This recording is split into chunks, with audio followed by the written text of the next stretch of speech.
This is Josh Priebe. You're listening to Leaders and Next.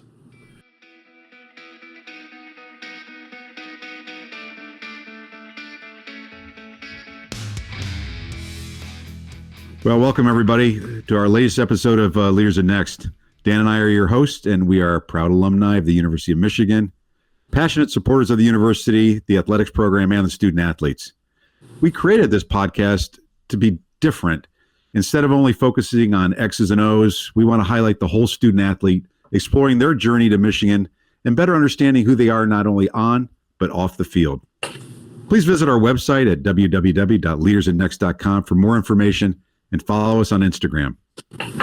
Most Michigan fans realize having a great offensive line is critical to winning championships. The challenge is keeping that up when players leave.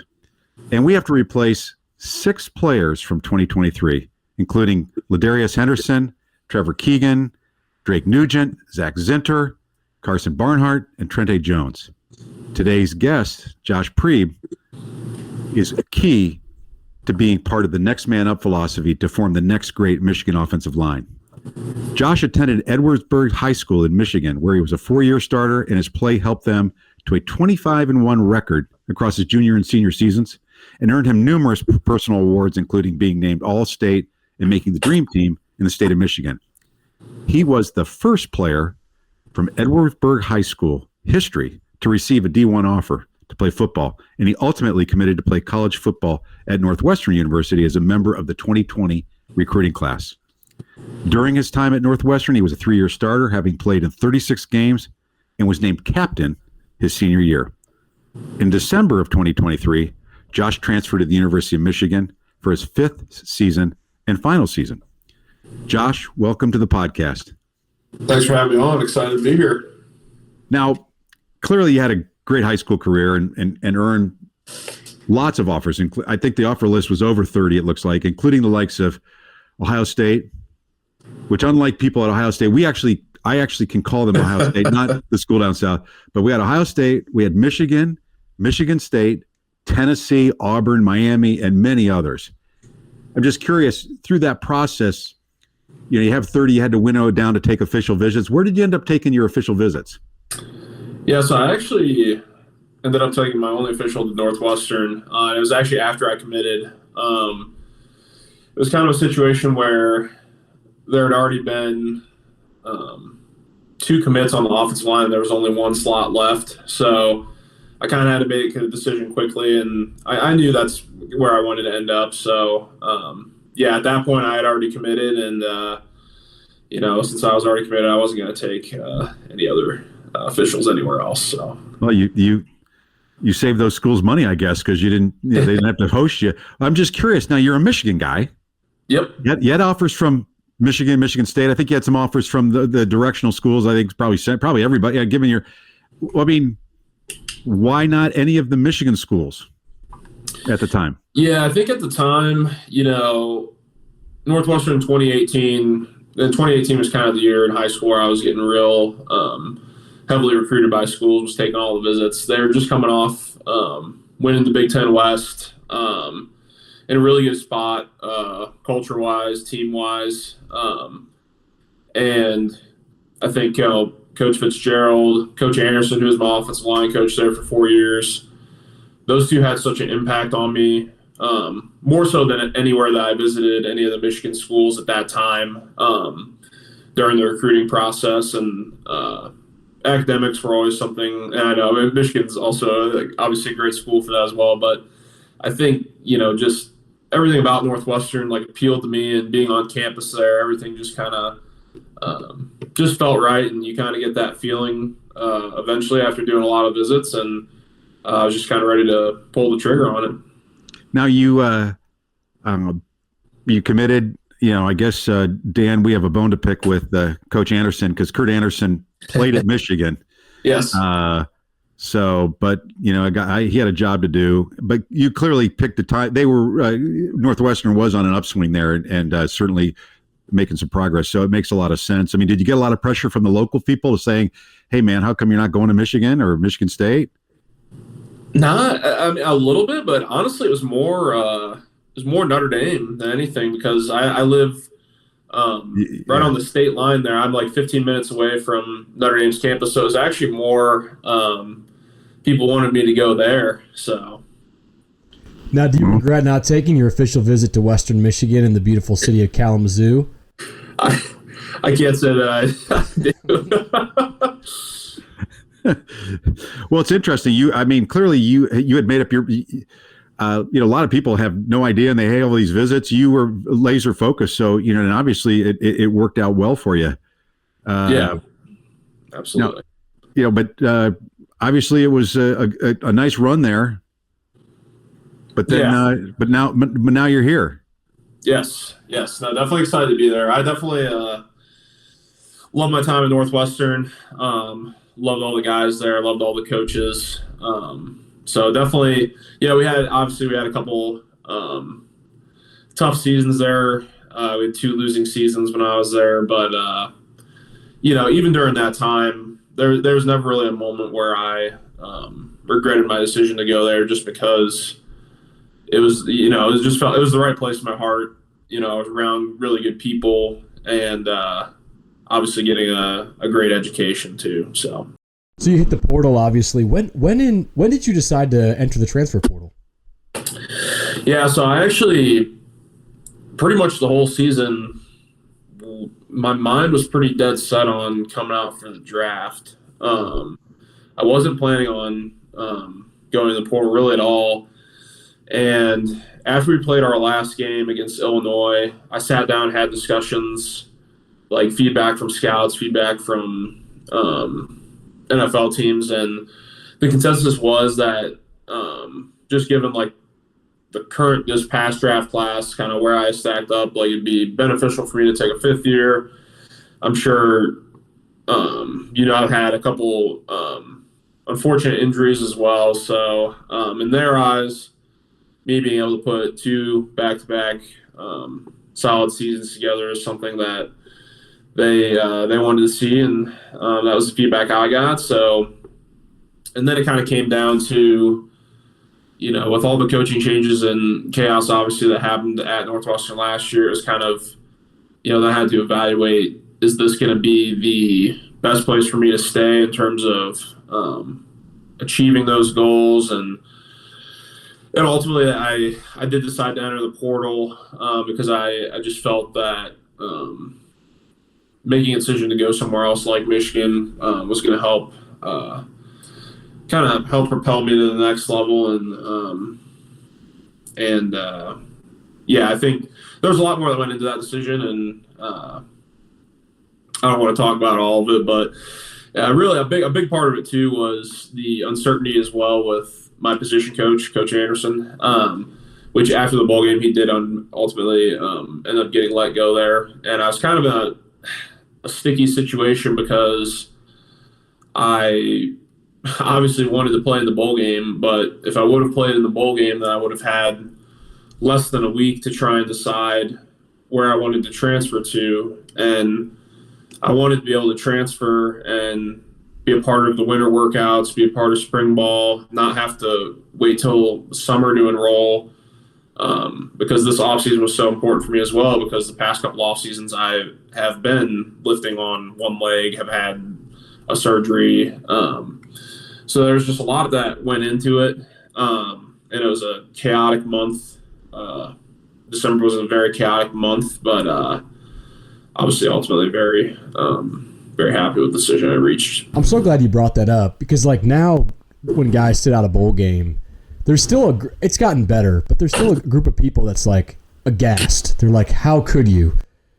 Mm-hmm. Hear your story, it's like, actually, it's kind of because I'm about to make the biggest decision potentially of my life for my future, and I took more than 5 days to think about it. It's like, maybe is that a good enough reason for you, knucklehead? Yeah, I think once like I sat down with everyone, with my position group, with all the coaches, like, and just kind of like talked it out logically with them, and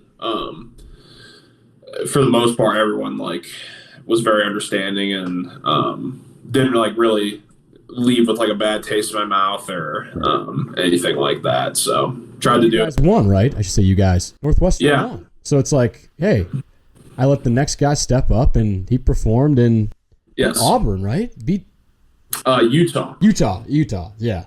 Yeah. I got Auburn from, but a big win. Yes. Can you tell us what the portal is like? Like, how do you enter it? Like, what happens when you jump in? It's just this. It's kind of this crazy concept. I'd love to know more about the process of how you get into it, and then once you're in it, what happens? And by the way, we're assuming that the process is followed exactly like the NCAA wants everyone to follow it, and no one contacted you. So we're not looking to out anybody. So we're just looking for your experience. But we are fans. Don't know. You know, we know there's certain windows that when they're open, there's a process of paperwork and notification, and legally or ethically, I guess maybe when people are. But yeah, walk us through your experience with that portal. Yeah. So when I decided to go in, the paperwork's very simple. You pretty much just put your name on a form, sign your name, date it, and you're in the portal. And yeah, like I was fortunate enough that because I was planning on coming out for the draft, like I planned it so that I graduated that semester. So I was a graduate. So like didn't have to deal with like the stress that a lot of guys have to deal with of like, well, are my credits going to transfer? Like, is this going to like, am I going to be able to graduate on time? Like all those different things. So that was kind of eliminated for me. So, but yeah, once I put my name in the portal, you actually have an option to, you can like check a box where you like coaches can't reach out to you, like you only reach out to them. And that's like for guys who are going to be getting a lot of like potential attention from the portal, so that if you're going in kind of thinking like, okay, these are some schools that I want to target when I get in the portal, then you can eliminate like kind of the craziness of all the other schools contacting you. And I was like advised a little bit that I might want to do that. But I honestly didn't really know for sure where I wanted to end up. And so I opted for like anyone can contact me, and that did get a little crazy for sure. I think like once my name got in the portal, I like almost instantly like received a call probably 30 or 45 seconds later. And then kind of that whole first day I was on the phone with a variety of different schools. So I like kind of very quickly realized that I needed to just be very forward with people. Can you uncheck that box? Like if you decide later, like can you unselect that option? I don't think so. Because it reminds me of like, you know, when you go to a website and you're like, I don't know, could be checking out a car. Then like 45 seconds later, like, hey, we saw you on our website. Are you still interested in this? Like, yeah, I want to unsubscribe. I want to unsubscribe from this. Just there 30 seconds. Right. Ago. Yeah, that's pretty I'm curious, do you recall who were the first people that blew up your phone? The first call I ever got, like probably less than a minute after putting it in the portal, was from Coach Shiano at Rutgers.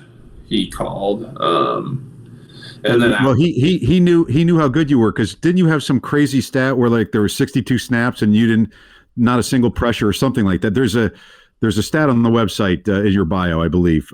Your Rutgers game performance was notable. So but it must be interesting. He must have been sitting by the computer and got notification and just said, "Oh, I'm reaching out to this guy."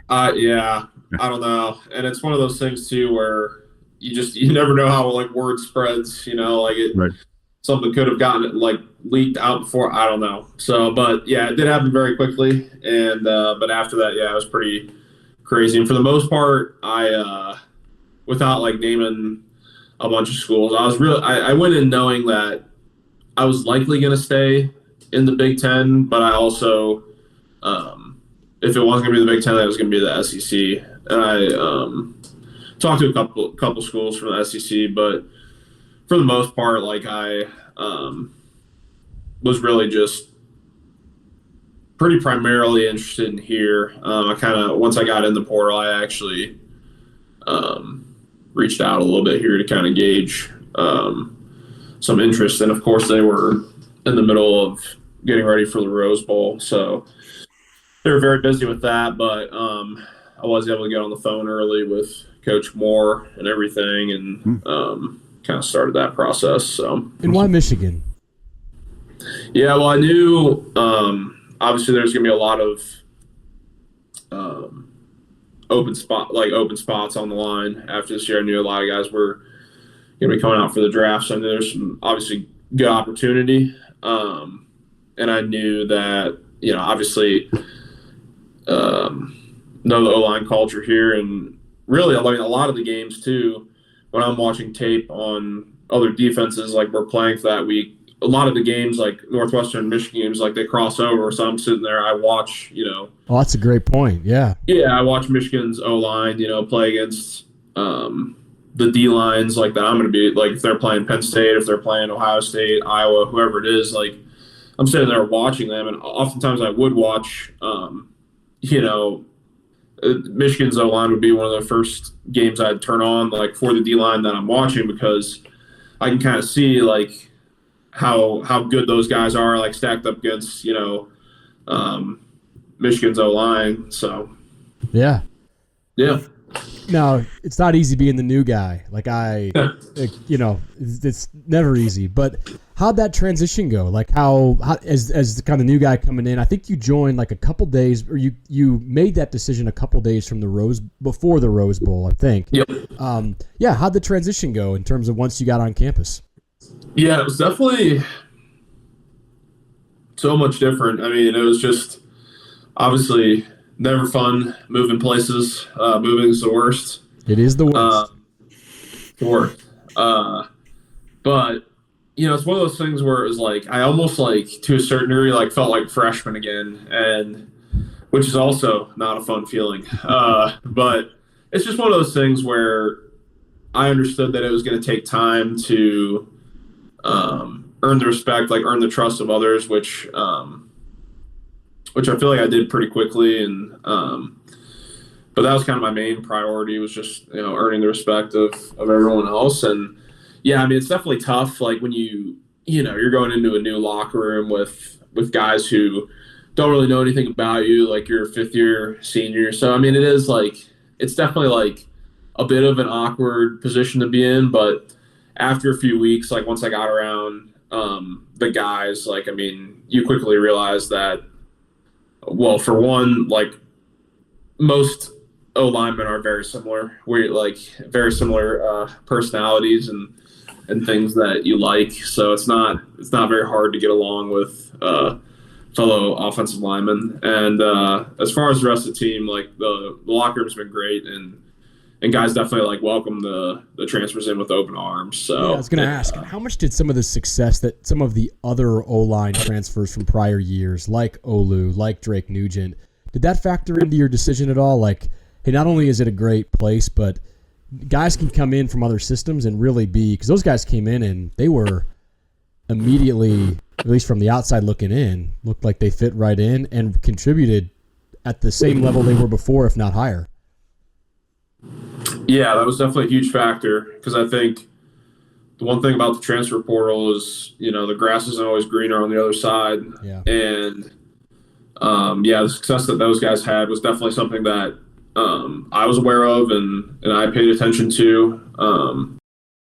And, yeah, that was definitely a factor. Just seeing, too, how they performed at their prior school, and then how they were able to kind of take their game to another level. Being here was honestly, yeah, like a huge reason. So that's great. Did they pair you up with a roommate? No, I like I said, it was coming in January, so at that point everyone was kind of already had their living arrangements. But no, I got an apartment, just a sole apartment. So, but it's been nice. So it was actually a little weird at first, because I was used to living with, I lived with one other guy my entire time at Northwestern. So it was definitely a bit of a transition, but I feel like it's like good for me, like in terms of like growing up, learning how to be an adult on your own. So nobody for dishes in the sink though. You're like, man, who left all this garbage? Oh yeah, shit, that's me. I'm the only one who lives here. Damn. Yeah, you only have yourself to blame for that. Yeah, well. That's awesome. Now, you committed, as Dan said, right near the bowl game, and then shortly thereafter, it seemed like went quickly. Harbaugh's gone. Ben Herbert's gone, and I'd read some things where you were excited about our strength and conditioning, and kind of noted Herbert's role, and he's obviously, for Michigan fans, he's legendary at this point. How'd that make you feel? Yeah, I came in kind of understanding that if they won national championship, like there was definitely a decent chance that Coach Harbaugh could leave for another opportunity. But like I did have like kind of that like faith or trust that like they would like make the right decision. They would like obviously keep it internal, like promote Coach Moore. So I did kind of like talk through that certainly with Coach Harbaugh actually, and with Coach Moore. So that wasn't necessarily like something that really surprised me.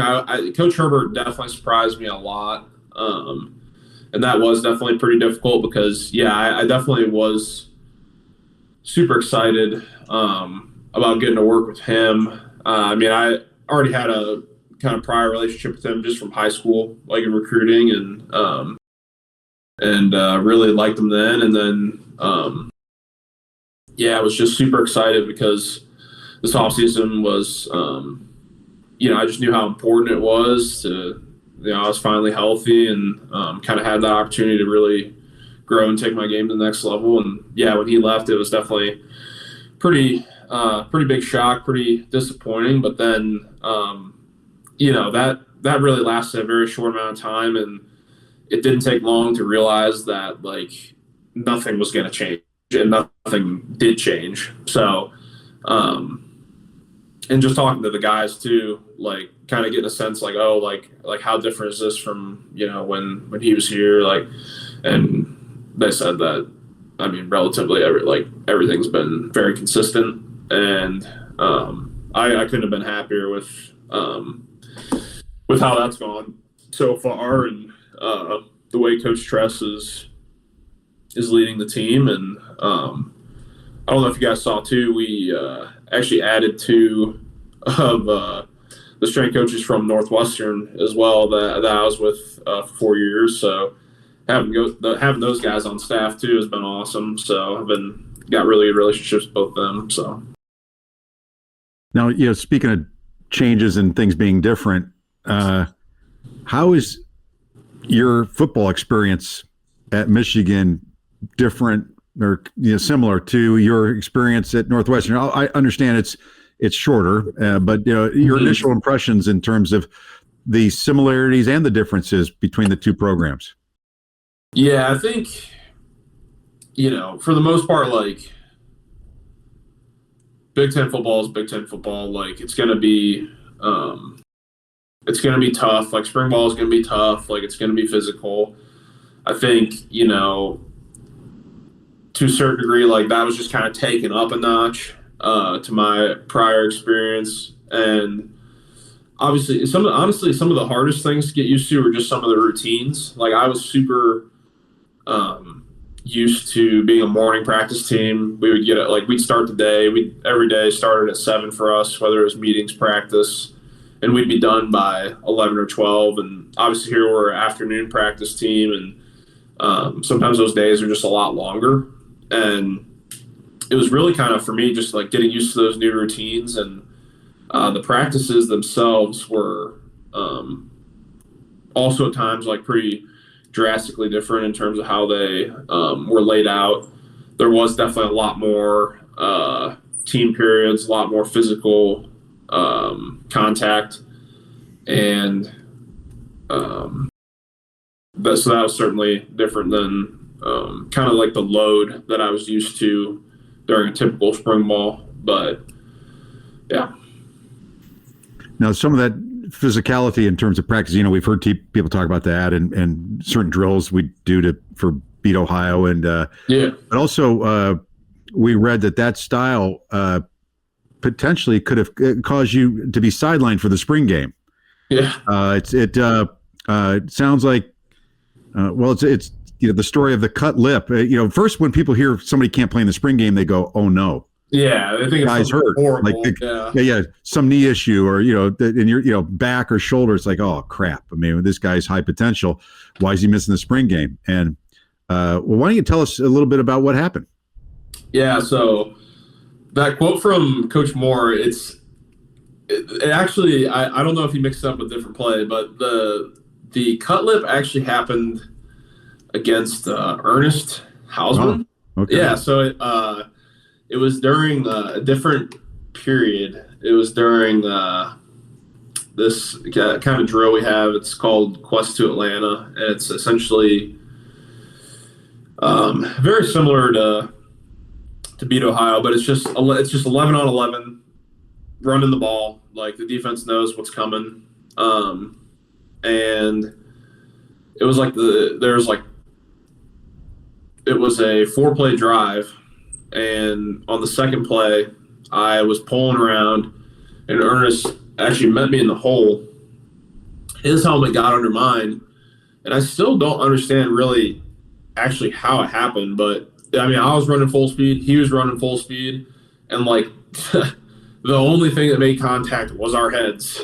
and my helmet, like, somehow must have just, like, caught my lip. I've never had anything like this happen in my life.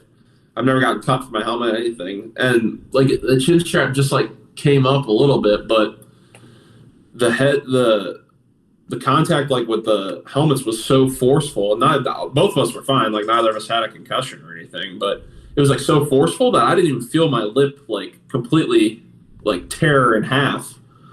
So, I mean, it was, like, a little sore, but, like, I didn't even notice it. So then I go to the next play. I put my hand in the ground. And, like, literally, like, it wasn't even like a drip. It was like a stream of blood, like, just went all over my hand. So, like, I played that play, and then I just, like, finished out the drive.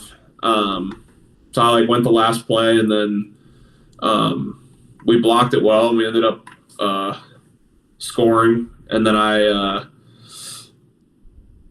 came off on the sideline, was, like, pretty fired up, and then but everyone's faces when they, like, were looking at it was like, oh my God, what's wrong with you? And I still didn't even know, like, I just thought, like, I had, like, a little.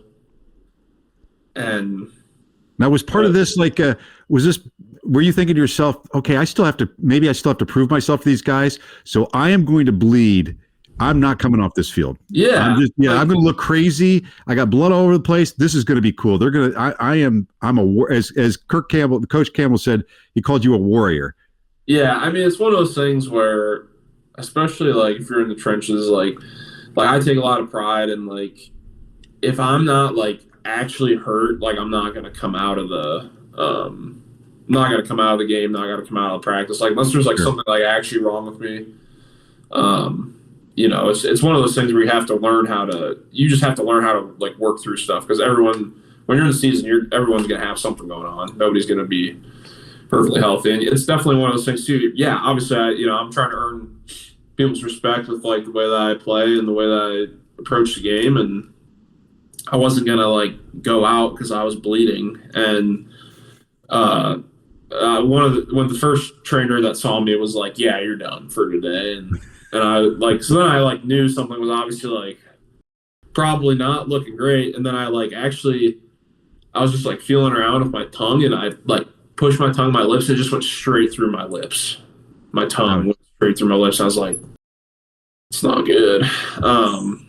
I love Coach Moore's comments where he says, he's got a great cut. It was awesome. It was so cool. You're like, yeah, dude, super cool. Cool for you. I mean, Yeah. my tongue just went through my face.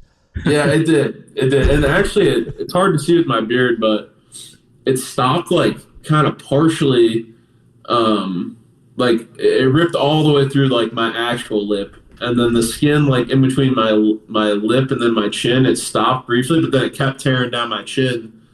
But it almost went, like, straight down my, like, entire face, which would have been really bad. But then, yeah, they took me back to the doctor, and then I had to go to the hospital because they had to have a plastic surgeon do it because it was just like so Right. Yeah. jacked up. So Well, it's too bad we don't have any pictures of that. Like, because they got pictures of like Blake, where he's bleeding. He's got a bridge of his nose is bleeding. Yeah. I mean, that would have been a really badass picture of you with like just blood, just coming out. You have a picture, Josh. I thought I saw one online. I took one, I just took one myself, but nobody took an actual picture of me out on the field because there was the amount of blood that was all over me, and I ended up actually, unfortunately, since I went the 2 extra plays after it happened, I got blood on so many people, so many people. It was like a crime scene. I got blood on the last play I was blocking Josiah, and I looked at his face after I was done blocking him, and there was blood splatter all over his helmet, his face. They said after I left practice, they had to clean blood off 5 or 6 dudes. Hey, you were getting to the next level. You were blocking. Yeah. So what do you want me to do? Yeah. Let's do Atlanta, baby. Yeah. That's hilarious. By the way, you brought up the beard. Beard to beard, I can tell you, it's looking good. I mean, it's looking great. Appreciate that. Yeah. I keep it well maintained. It is well maintained. Yeah, it looks good. Looks good. Thank you. Yeah. We were talking about high school earlier and lifting. So you mentioned, luckily, you got some guys in the strength and conditioning program you knew from Northwestern, but I'm sure they know this, but maybe the other coaches didn't when you joined. You were a power lifter in high school, right? I was. And I assume because of that, you got a good sense of, what makes strength and conditioning important and special. Every team's got a strength and conditioning staff. I know that there was the transition from Herbert to Tress. But in your professional opinion, given your powerlifting chops, what makes the U of M strength and conditioning program so special? I think it's actually kind of quite opposite of the powerlifting mindset in that the Michigan strength and conditioning staff prioritizes the quality over the quantity, quality over how much weight you can throw on the bar. They care a lot more about what does the actual rep look like.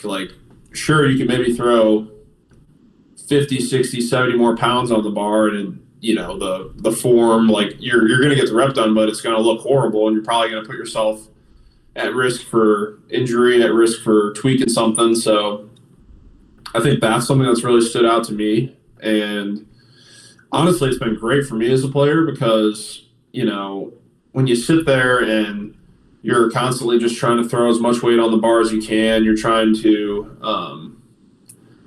just always constantly lift as heavy as you can, it gets to a point where it just starts to take a toll on your body, and it becomes almost just counterproductive because then you're feeling like crap all the time and you're not recovering from the workouts. But that's been something that I feel has been paying off so much for me, is that we do, and also too, the variety of exercises is so unique. It's a lot more, I don't know how to describe it, but it's a lot more diverse than traditional, I'd say, strength and conditioning programs, in that there's a variety of different movements that are going to make you a better football player, not necessarily a better weightlifter in the gym. They care a lot more about what's going to translate to the field, not, how much can this guy squat? How much can this guy bench? It's, okay, what's going to make you more explosive, powerful on the field, which obviously is the stuff that really matters. Exactly. Yeah, that's the goal. We've talked about, Tress coming in and almost has a little bit of an impossible task where, you can't recreate Ben Herbert probably. And to be fair, you don't want to. You want to be yourself, but you want to keep the great things that he did. What have been some of your early impressions about Coach Tress and how he's helped you? Yeah, I think that's one of the things, is that he's never tried to be anyone but himself, and I think guys really respect him for that. And I think he's been a great motivator, and he always has just a really positive attitude about things, and also isn't afraid to be very open and honest, which obviously you always need, especially a strength coach. And yeah, I mean, I love the conversations I have with him, and he's always super willing to help in any way and adapt and change anything. If something's bothering you, he's always willing to find something that's gonna help you get better. Now, can he put up some weight? Yeah, I can definitely put up some weight. Yeah. Oh yeah. How about Tress? Oh, Tress? Yeah. Yeah, he gosh, I think just the other day, we were testing like our single arm dumbbell bench, like total reps you can get with, I think it was like 105 or something. I thought I heard the other day that he put up like 15 or 16 like reps. So he can he definitely do a little bit of lifting. So we'll get to you, don't worry, because we won't skip past that. But I've always wanted to ask this, Josh, and I get the sense sometimes when we talk about, I guess it was more the way players talked about Herbert, but also with Coach Tress, it feels like there's something different, almost like sacred about the relationship with the strength and conditioning coach and staff, because they're kind of in there with you in the weight room. They're in the grind. They see you at the moments where, like, you're going through a lot, in development. Are there things you feel like that you go to or have in a relationship with a strength coach that maybe is unique from other coaches, like position or coordinators? I'm just curious about that. Yeah, I think like what makes strength coaches so special is that like you spend more than anyone else in that building. You're going to spend the most time with them because, I mean, literally, regardless of what you're doing, it could be a practice day, it could be a lift, it could be a run. Like you're going to start and finish your day with them. So you have times where just like with that amount of time you're spending with them, you're going to get really close to them. They're going to get to know you really well. You're going to get to know them really well. And especially too, like just putting in the extra effort to outside of the lifts, like stop by their office, like check in, like just talk about, just whatever, just just getting to know them better. And I think it's one of those things too where when you have that relationship, you feel a lot more comfortable to like be more vulnerable with them, and they're super open and honest with you. And I think it's just one of those great things. In general, I think strength coaches make it really easy for you to come to them with anything that is on your mind, anything that you really need to say. Which is it's not funny. It's an interesting, almost ironic thing where they're the tough guy, right? They're the big, strong, burly guy, but they're also like the person you confide in and you can talk to and to go with. And I've always loved that dynamic. It's always amazed me about some of that, the strength and conditioning, and just the way guys talk about both Tress and Herbert. Yeah, absolutely. You're talking about, well, we'll get back to you. We're not betting people, but if we were, we get an early prediction from you on when you go to the combine next year. Can we get an over/under on the bench press reps? Gosh, it's hard to, I can throw a number at you. I can give you my guess. The most I've ever hit was 29. Okay. But I think when we tested, it once in the winter. I hit 25. But I think, if I'm like really training for it, if I'm like, if you're really training for those like combine movements that are going to get tested, I think I could get pretty close to 30. So I was going to say, no joke, I was going to say 32, my over-under. Really? I appreciate that. I got the over on that. Now you may know this. It's probably a record for Michigan testing. David Molk did 41 at the combine. Really? Yeah. Yeah. So former Michigan lineman, center, 41. That's ridiculous. That's pretty crazy. Hey, pretty Josh, crazy. In your prime, how many single arm dumbbell presses of 105 are you doing, you think? At my age, Dan, I forgot. I'm sure it was a lot. And you made it remember. Yeah, it's just it's I don't think it never took, and those testing didn't take place at the NFL Combine either. So there's that. So it's technically right now it's limitless because I've never tried it, and neither have you. So it could be a lot. Who knows? We never. Yeah. Now we said earlier we got to replace a ton of guys, and it may not be fair because I don't. But it sounds like you studied Michigan's offensive line when you're at Northwestern watching tape. Some pundits have compared your play to Zach Zinter. And I'm just curious, have you heard that conversation, comparison yourself? And, if so, or how would you describe your play? Yeah, I have it, to be honest with you, probably pretty intentionally too. I really don't try and pay attention to that kind of stuff, especially the comparison. Just because obviously he's an outstanding player. But it's just one of those things where if you get caught up with that stuff, then sure. Sometimes it's not the most, productive thing to do. And everyone is kind of their own player and has their own skill sets and things that they bring to the table. And I think if I describe myself as a player, I'd just say just a nasty kind of very traditional offensive lineman, maybe a bit of an old school kind of player. Definitely not gonna be doing too much finesse, anything like that out there. I'm just really honestly gonna execute my job. I'm gonna always know my responsibility, and I think I'm a very just smart player, and understand defenses pretty well, and kind of bring my own unique skill set that that hopefully Michigan fans can be proud of. So now, I've heard read someone describe you as nasty, and now you're self-proclaimed. Is this something? Just curious. Is that something that was just ingrained in you, born with that, or somehow developed through high school, or because obviously you seem like a really nice guy, and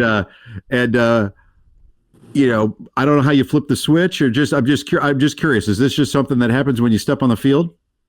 Yeah, I think it's one of those things where I think everyone talks about flipping the switch, and it is true. You do have to flip the switch, and I think I try and pride myself on being a good person, and someone who's kind to others, outside of football, and treats people well. And I think it's honestly, it's really just been kind of a natural thing for me. Whether it was any sport really growing up, I always kind of had a very natural ability to focus on what I was doing, what I have to do, and bringing a certain edge to whatever I was doing, whether it was a game, a practice, a lift. It's never really been something that requires a lot of effort. I think it's just once I'm getting ready to attack something, I just have an innate ability to flip the switch and just get ready to compete. And I think certainly on Saturdays that that even obviously goes up a notch, and just really trying to just punch the person across from me. Well, I'm sure they deserve it. Get some blood on it while you're at it. Yeah, spit some blood in their eyes, something. So I know you're again new to the program, so maybe you don't have yet a favorite story about any coach or staff member. It can be Abigail, nutrition. It can be anybody, but any stories that you're able to share.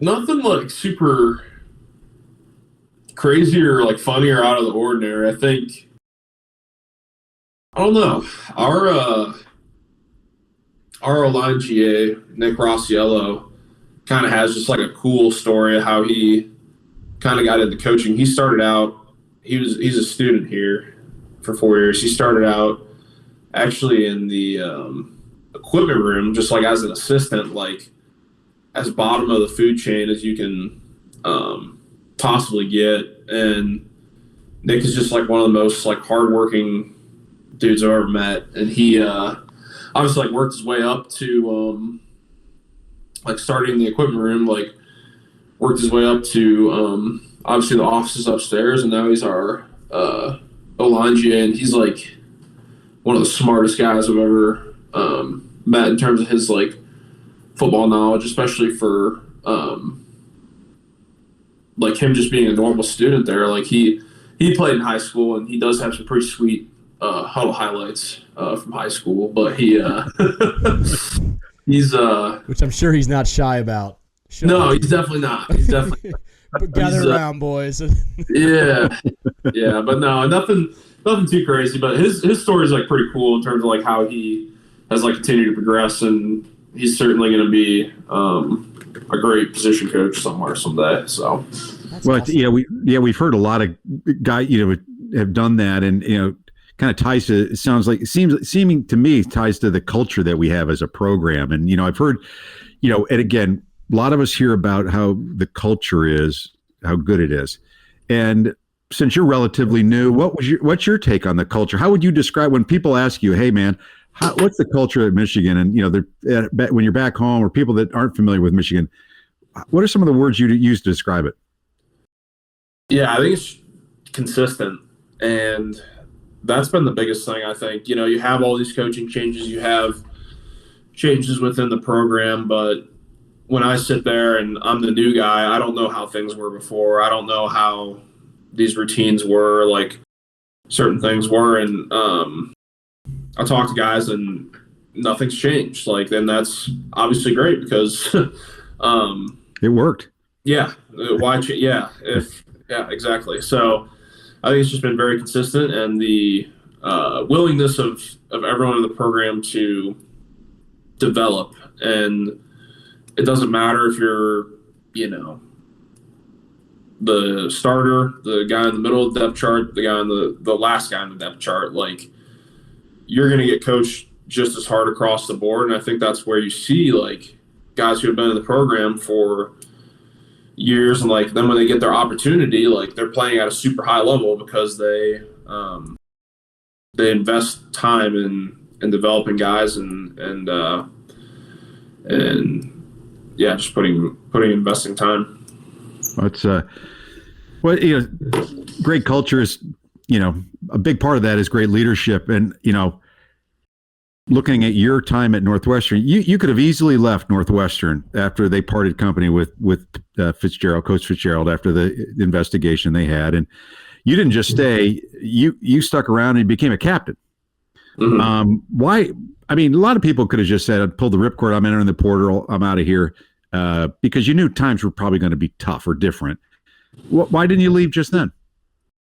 Yeah, that was definitely a very crazy time. And I think, honestly, the thought of leaving didn't cross my mind once, because I, for a couple of years, felt like a leader in that room, and someone who the guys, respected and looked up to. And I think, specifically that past year, kind of all off season, I feel like I was in a really good spot in a leadership role, and obviously very unexpected what did end up happening. I think that would have been probably a terrible example of a leader, just to abandon the team or abandon ship when things do get difficult and do get hard. And I think I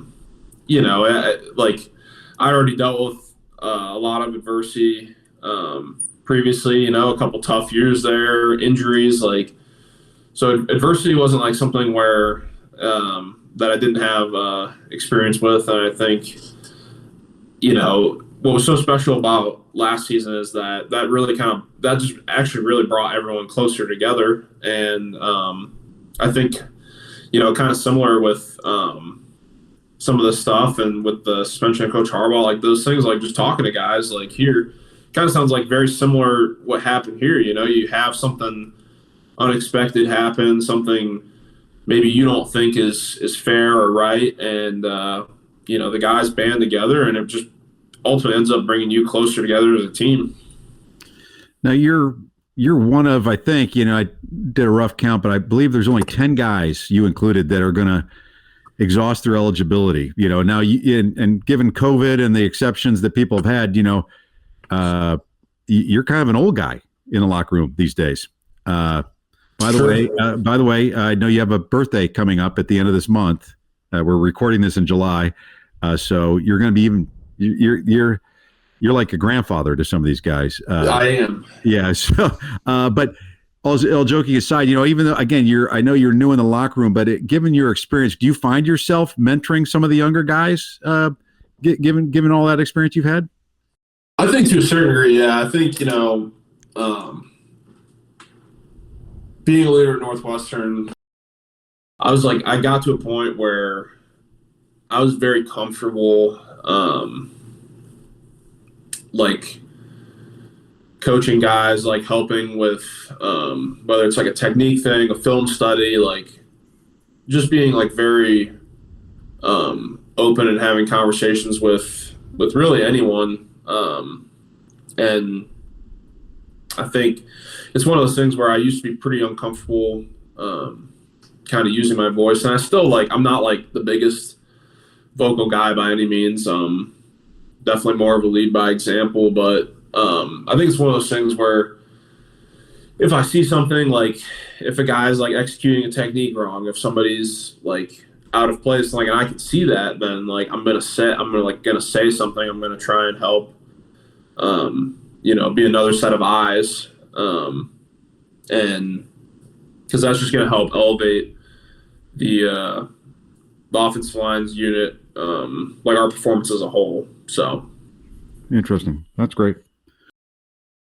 Tough to go. You could have picked an easier, you could have picked probably a harder combination of academically rigorous schools to start and end with. You got Northwestern, you got Michigan.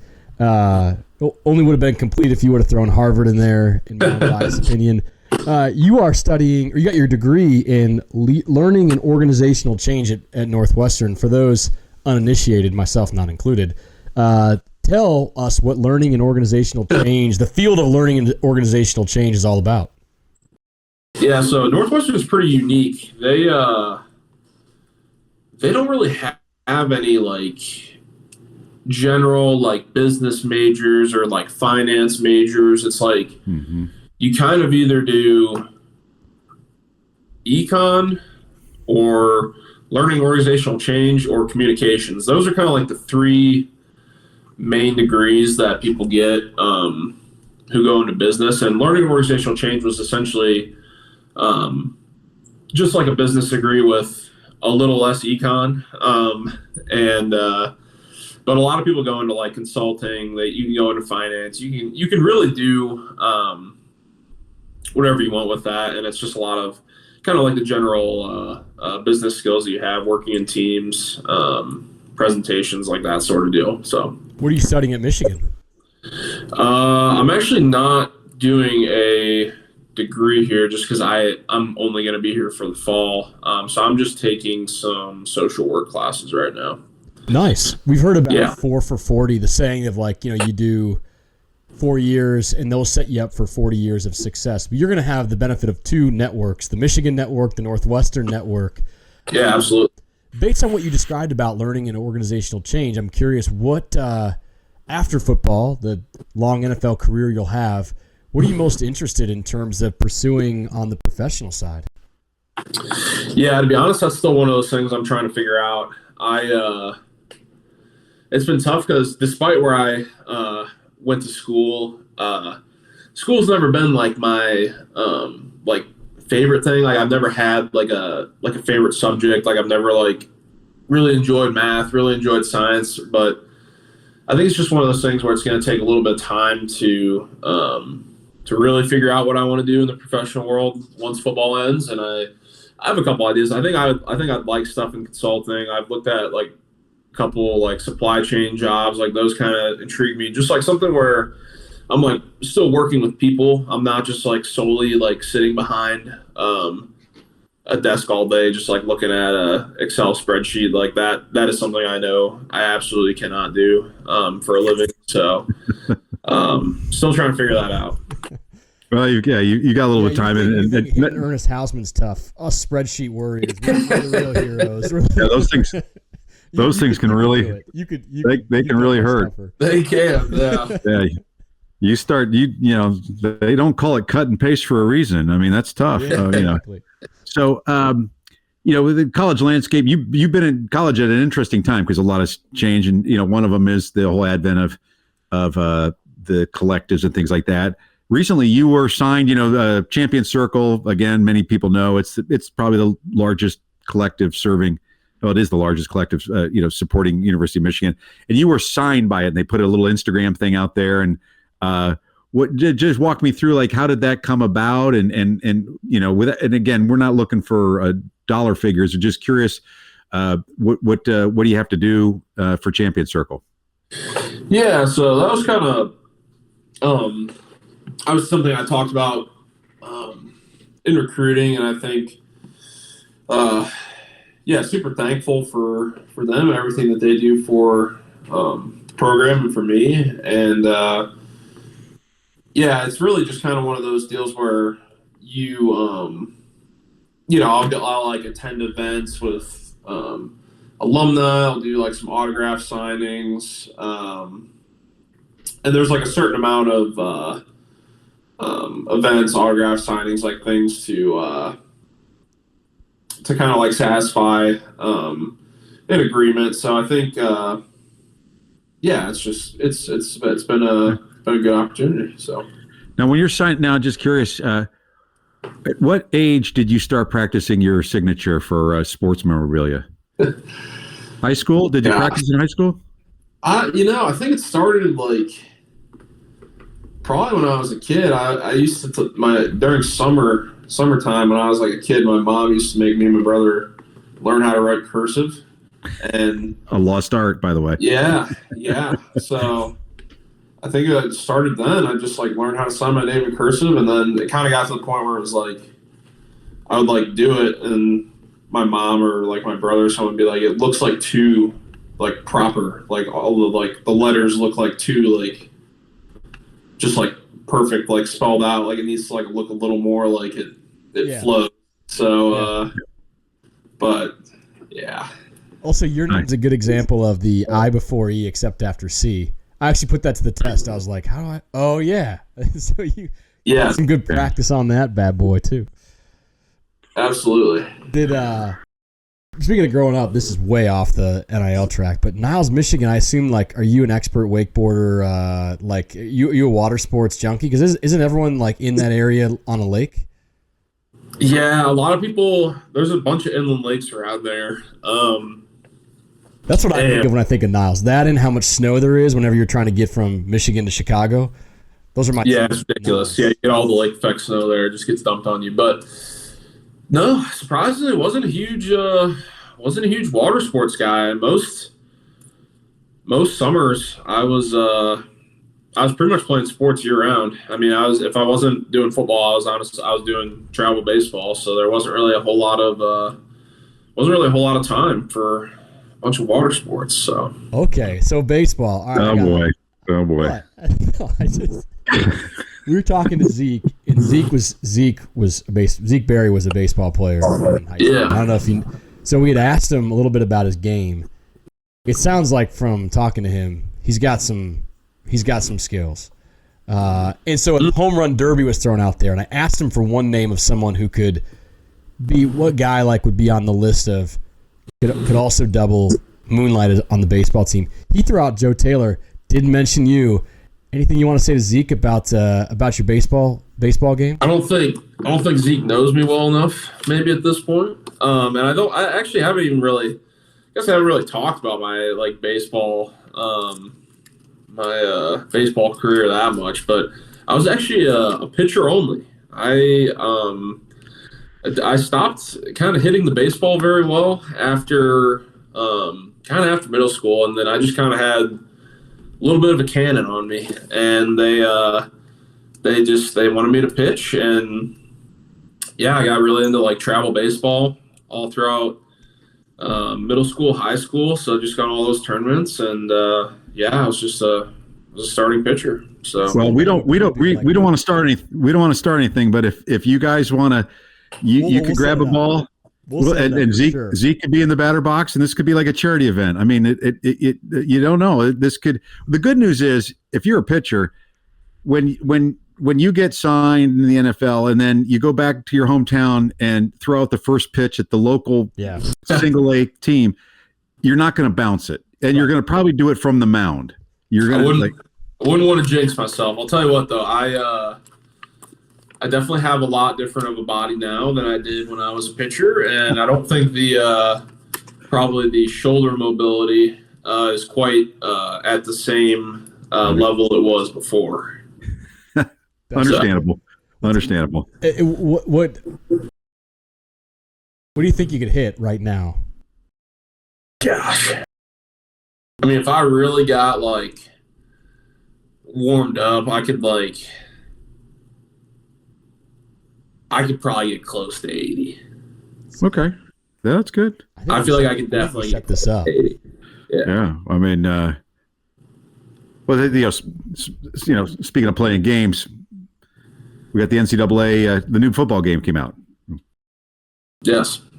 So I know Dan has some questions about your rating, but I'm just curious from the business standpoint. I've read, and again, it looks like players who opted in got like $600 and a console or the game. So confirm what was the deal with if you opted in, what did you get? Yeah, you got $600 and then you got a code for the game, so you got the game for free. Gotcha. Okay. Yep. Now, how'd they do on? I don't have the game because I'm too old now and I got kids, and so if I brought a video game home, I'd have to sleep on the couch, and I don't like my couch very much. But I was, how'd they do on getting your image right? Because I saw Cam Brandt was a prior guest, and he posted. Yeah. No, it was Gentry. Yeah, he posted a picture of Gentry, right? I think someone posted a picture of Josiah Stewart as bald. Yeah. He was like, dude, I've got a lot of hair. He's got hair. I'm just curious, how close do they get? They get the beard right. They get the hair right. How you looking? I'm not going to lie. They did a good job. They did? I was pretty happy with it. Yeah, because there's definitely some guys where they botched it a little bit, for sure. Gentry was definitely bald at one point, I think. No, honestly, I saw my little avatar and was pretty happy with it. Yeah, now, I didn't look crazy. Did you see? I saw this on Instagram. Somebody was playing, and Donovan was about to score a touchdown. He stopped short, lateral it back to Gentry, and Gentry scores his first rushing touchdown. I did see that at Michigan. So, have you asked anybody to, throw you a bone so you could get a rushing touchdown? I haven't yet. I'll tell you what, though. I've been getting DMs from angry fans about me being an illegal man downfield. So I think EA must have somehow programmed that is my primary penalty or something, because I guess I'm just going downfield too often because I've got a lot of illegal man downfield penalties supposedly. So. Where would they have possibly gotten that detail from? I don't know. I think I might have had maybe one illegal man downfield penalty in my entire career. So, but well, how did you feel about your rating? I was happy with it. Yeah. Yeah. I mean, so again, for those listening, Josh is got a rating of 85, and that's top 10 on all of Michigan players and the number one rated offensive lineman for Michigan. So it's quite an honor. And not bald. Not bald. So, are you good? Are you good at playing the game? Horrible. Okay. Horrible. Yeah. Okay. Really Horrible. bad. Really bad. I'm always illegally downfield. Damn it. Yeah. Well, apparently you're getting a lot of penalties. Yeah. I was just playing today with Greg and Andrew Gentry at their place, and gosh, I think I threw 5 picks the first game, and I think I threw 4 or 5 the next game, and really bad. I'm not a video guy by any means. I guess it's a good thing you're an offensive lineman and not in the quarterback room then. Yeah, that's definitely a good thing. Yeah. Well, so on the game, I'm just curious. So this has been a really cool experience for people. It's the first game ever that's allowed name and likeness, and the game has been gone for 11 years. It ended in 2014. Growing up, I'm sure you played all of them: NCAA, 05, 06, 07, 08. How cool is it? How surreal is it that you are in a game, you can see your name, your face, your stats, your hometown. It's got to be almost surreal. Now, you play in front of 110,000 people on Saturdays now, so maybe it's not that surreal. But I'm just curious, like, how cool is it? Like, Yeah. No, it's definitely one of those things, like, it's like a childhood dream. Like, I think for me, like, it was more like Madden. Like, when you're playing Madden, you're like, man, like, can't believe how cool it'd be to like playing a video game, because like obviously the old like NCAA games, it was just like the number and then like an initial or something. Safety 43 or something. Yeah, right. And so I mean, to actually be in a video game like of that scale is definitely a pretty cool thing for sure. That's awesome. Well, yeah. So now, just curious, what did you do this summer? Summer classes, internship. It sounds like I know you moved in probably or whatever, but what did you do? Yeah, so it was actually weird. So we had all of May off. Like, we were just you could go home, you could stay here. But I'd actually never had that much time off like ever, because Northwestern was on the quarter system, so we would have like 2 weeks off in the summer, and then we were back like training. So I'd never had like 4 like full weeks like where you can kind of have the freedom to go wherever you want. So that was actually really nice to have, and I kind of split time. My girlfriend just graduated. We met at Northwestern, and she works in Chicago now. So I went and visited her, and then my old roommate at Northwestern. So I was in Chicago for a little bit. Loved being there. And then I just went home for a little while too, hang out with parents, brother. So nothing, no big crazy trips or anything, but. Okay. And then no internships. You just kind of took the time off and relaxed and recovered. Yeah. No, yeah. At that point, I was like, I have my degree from Northwestern, like just kind of finished that up. So I was like, I'm going to take a little bit of time off. So that's awesome. Good man. Yep. Well, all right. Well, we're coming to the end here. We got the 2-minute drill. We ask a series of questions. Some of them are serious, some aren't. But I'll kick it off. You touched on another sport you played, but if you weren't a football player, what sport would you want to be playing professionally? Baseball, 100%. Yeah. And as a pitcher, or would you switch? Okay. Starting pitcher in MLB. That'd be sweet. And do you have a favorite team? Cubs. Cubs. Oh, Northside. Well, yeah, that kind of makes sense. I mean, yeah. I grew up too when like Alfonso Soriano, Derek Lee, all those guys were like I loved like watching those guys when I was a kid. Yeah, I grew up in Chicago. We lived in Chicago. I grew up there, and that was like my prime Cubs era. Was like the 2006 to the. Actually, it kind of started in 2003 when they had Mark Pryor and Kerry Wood when they had the apartment thing. But then they were okay for a while, and then they had the total gut job rebuild. Right. I remember going to a game in Epstein's first season when he gutted the team. I think Soriano was the last guy. There was freaking nobody that I knew on that team. It was like Buena at third, and those were not people out of the stands to play right field. Yeah, but when like Carlos Zambrano was like throwing angry on the mound, like those were like those were some good times. Starlin Castro.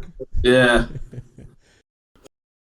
love me some old Cubs. Other than you, obviously, who are some other breakout players fans should be on the lookout for next season, for this season? Yeah, I think one of the first guys that comes to mind is Greg Crippen. He's a really good player, super smart, and he's definitely been a bit of a mentor for me, kind of just helping me get adjusted. And we've been training together, training partners pretty much the whole time since I've been here. I think he's going to have an outstanding season. And who else? A lot of already really good players too on the team, but I think him, Andrew Gentry, certainly I think going to have a great season. So yeah. Now, as And far as Crip again, works out, we've heard Crip's dad's quite the workout warrior. Can you you heard anything about that, Mr. Crip, old man Crip? I haven't heard a ton about that. No. Oh, apparently he's a workout warrior. So be on Really? yeah. I just want to do a disclaimer too that Josh was under no pressure to name 2 prior Leaders of Next attendees guests. So he did this voluntarily. So just wanted to, how about on defense? I'm just curious. Did you play against Jay Sean Barnum when he was at Maryland? I did. Yeah. Yeah, he's a stud. Yeah, actually, I should have named him too. Yeah, I played against him.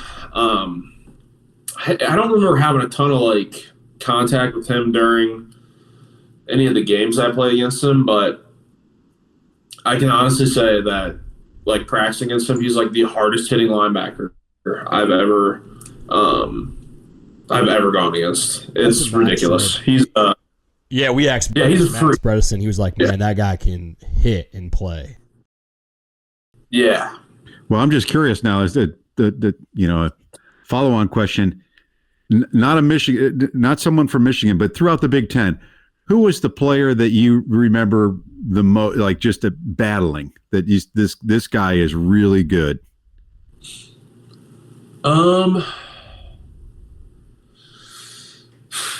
Gosh, I would say probably one of the best that I've gone up against was honestly one of the games where I remember it was the Michigan game in 2021. That D line was freaking loaded, and I remember that was kind of like the first game where I like really felt overpowered. I hadn't like ever felt really felt like that before, but yeah, Mozzie was like one of the strongest dudes I've ever gone against. Johnny Newton from Illinois was a really good player. But yeah, definitely some battles there.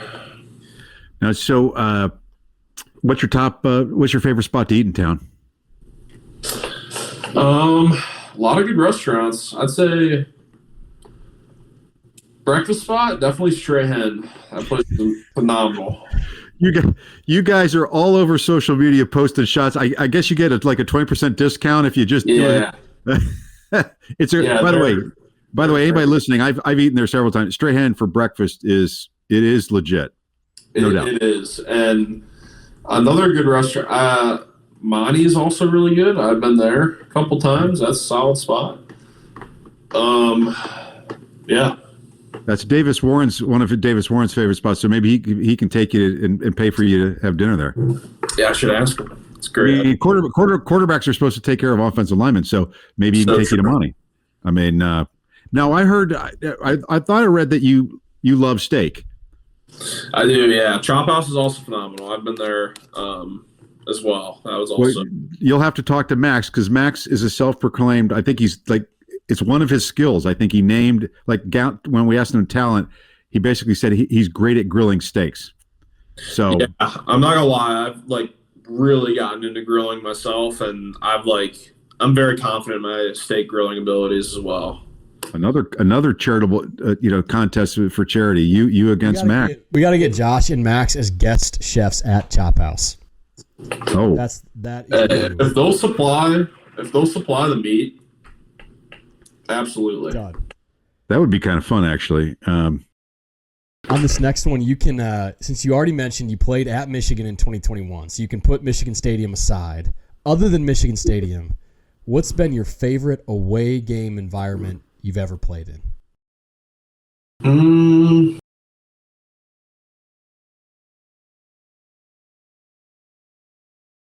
I would say I really liked Penn State, but I'd say in terms of honestly, the hardest place to play was Nebraska. That place is so loud, and that's definitely the loudest place I've ever played at. Like, I've played at Iowa, I've played at pretty much everywhere in the Big Ten, but Nebraska is ridiculous. It's crazy. Those fans are nuts too. I am curious about Michigan. What was your first? You played there. You were there once. I know. 2021, as you mentioned, Michigan won 33-7, I believe. Yep. First time in the big house. What's your recollection of that experience? Because people say, "Oh, it's not very noisy because of the way it's designed. The noise goes up, not down." But the music. I mean, what's your overall recollection of that environment? Yeah, I mean, it's always. I always enjoy going to places like that because the energy is so high, but at the same time being an offensive lineman it does make it difficult to play when it does get loud, and it wasn't the loudest stadium I've ever been in, but I remember pretty vividly on those, and we unfortunately had a lot of them that game on the third downs. It got pretty loud, and it was definitely chaotic. Trying to communicate at times, and it was a good away game environment for sure, and glad I'm on the home team now in there. So now, curious if you had your choice, would you schedule all noon games, or do you like having some night games? All noon games, absolutely. It's funny because fans love night. It depends. I think it's very, very split. Yeah, it's very split. If you're an old person, yeah, you night games can be a tough thing, and it's really not a great idea for many people to tailgate for 10 hours. Yeah, it looks bad on them. So I've actually seen it in Dan, but that's a separate story. Everyone's been there. That's hearsay. If you're doing a yearbook, team yearbook, you got to vote for someone who is most likely to succeed outside of football. Who are you giving that award to?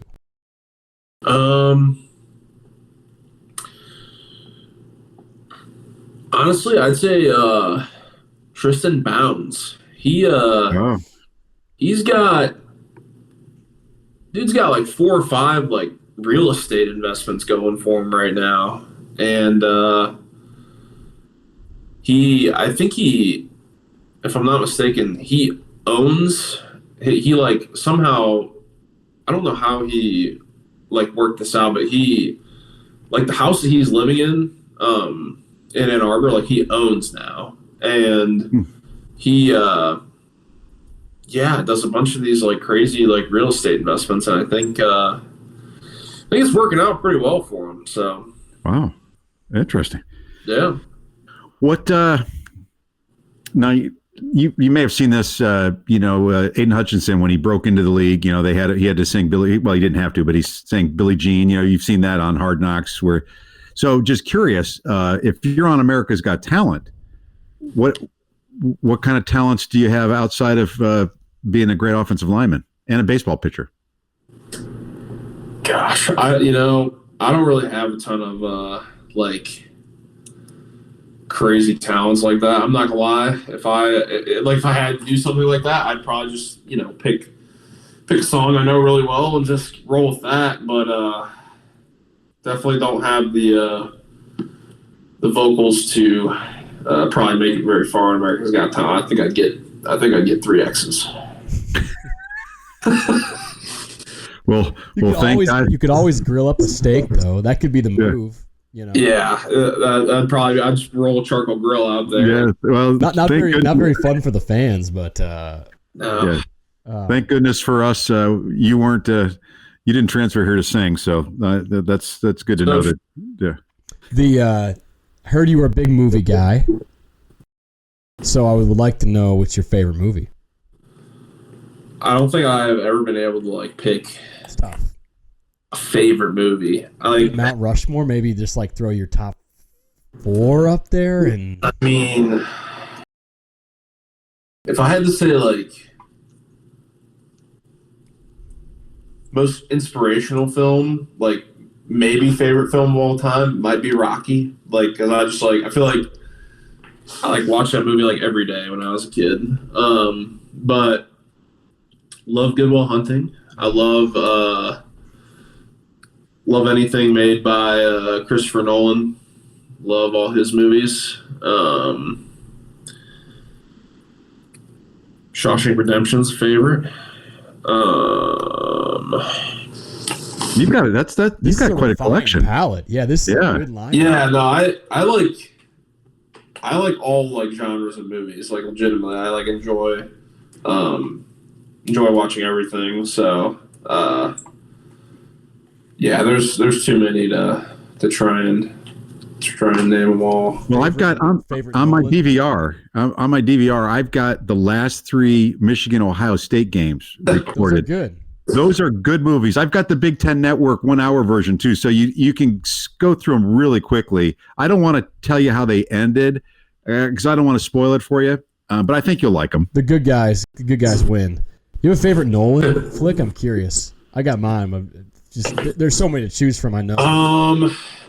I mean, I guess for you, I would say Inception. Oh, I was gonna say Interstellar, but that would be my 2. Those might honestly be tied. I love Interstellar too, but Inception was like one of like the early ones I remember like watching and loving and like rewatching because I didn't understand it like the first time. But yeah, he's got so many. And as a Chicago guy, did you love The Dark Knight, like especially some of the opening scenes? Like, oh yeah. Yeah, I remember seeing that in the theater for the first time when they do the wide shot angles of like the Chicago skyline, and yeah, they open up with the Joker on the street corner, and like if you live in Chicago long enough, you're like, oh my gosh, I've been right there. That's freaking awesome. Yeah, no, those movies are also phenomenal. So, little known fact, I actually was coming back from Lollapalooza in 2007. And I was trying to cross LaSalle to get back to the train station, and I watched them film the scene where they flip the truck.